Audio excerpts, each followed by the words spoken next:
Fight.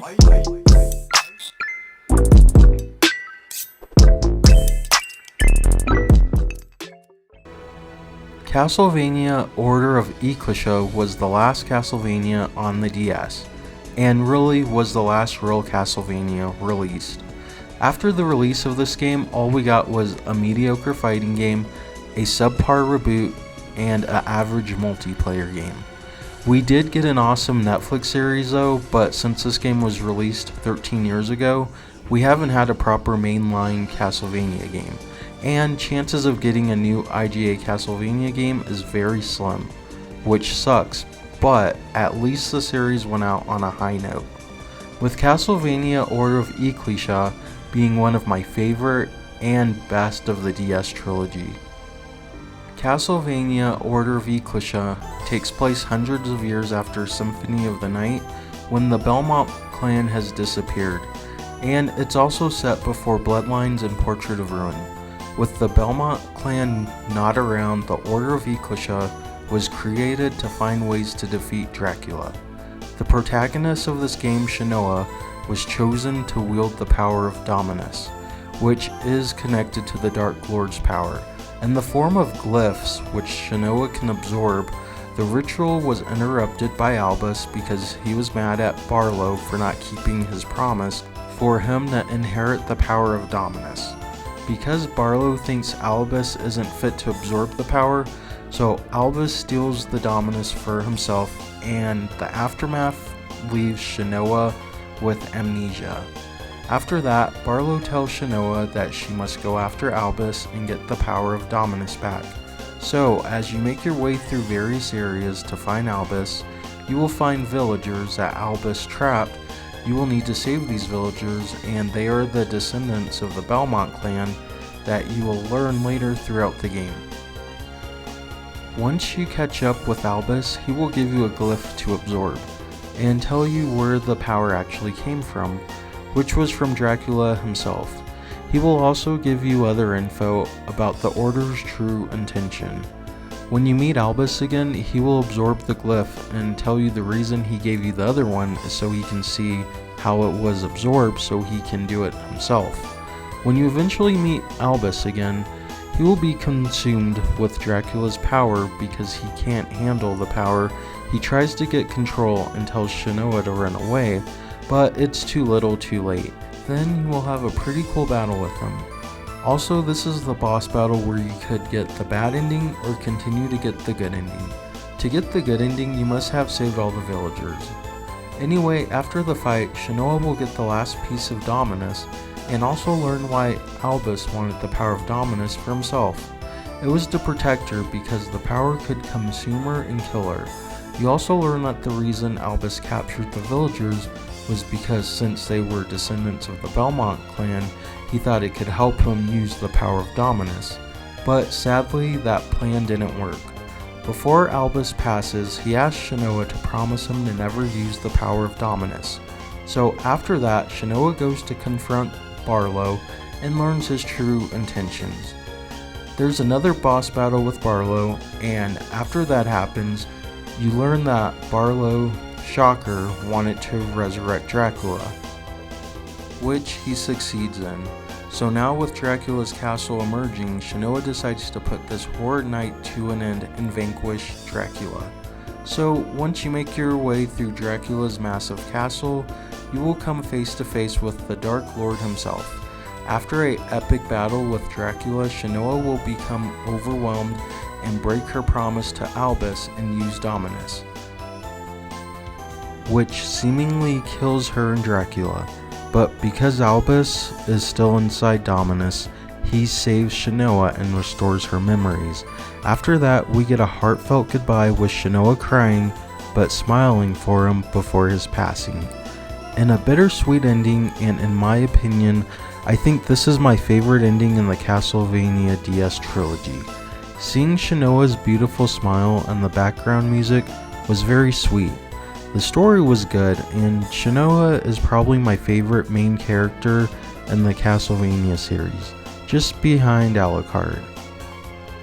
So now that we got through the story, let's talk about the game itself, starting with the music. At this point, it's no surprise that the music is amazing. Here, just listen.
So now let's talk gameplay.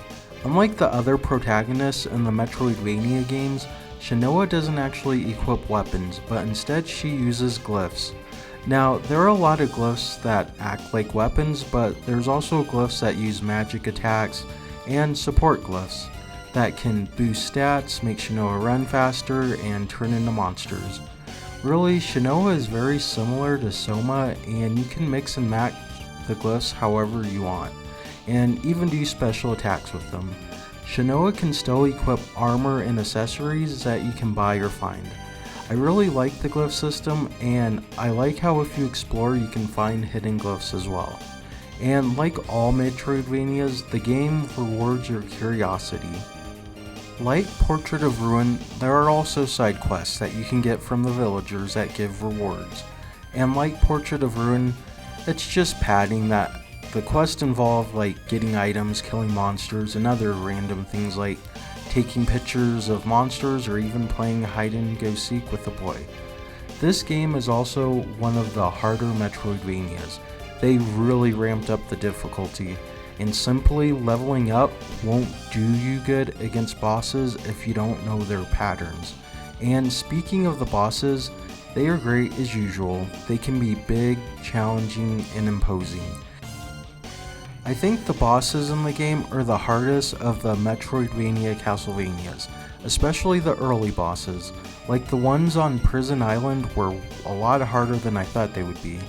Also, I like how the game changes its art style from the generic anime look to more of the gothic art style Castlevania is known for.